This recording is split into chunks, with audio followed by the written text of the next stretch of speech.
স্বাগতম আপনাকে ডিবিএম সংবাদে। সাথে আছি আমি এশা রহমান। ভারত থেকে 26,935 মেট্রিক টন আমদানি করা চাল নিয়ে এমভিএসডিআর ইউনিভার্স জাহাজটি চট্টগ্রাম বন্দরে পৌঁছেছে।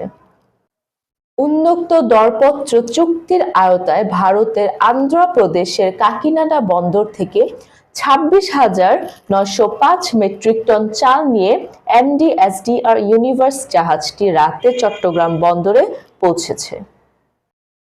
এটি বর্তমানে অন্তর্বর্তীকালীন সরকারের আমলে ভারত থেকে আমদানি করা চালের দ্বিতীয় চালান। জাহাজের রক্ষিত চালের নমুনা সংগ্রহ করে ভৌত পরীক্ষা শেষে দ্রুত খালাসের কাজ শুরু করে এজন্য ইতোমধ্যে প্রয়োজনীয় ব্যবস্থা গ্রহণ করা হয়েছে। ডিবিএম এর সাথে থাকার জন্য আপনাদের ধন্যবাদ।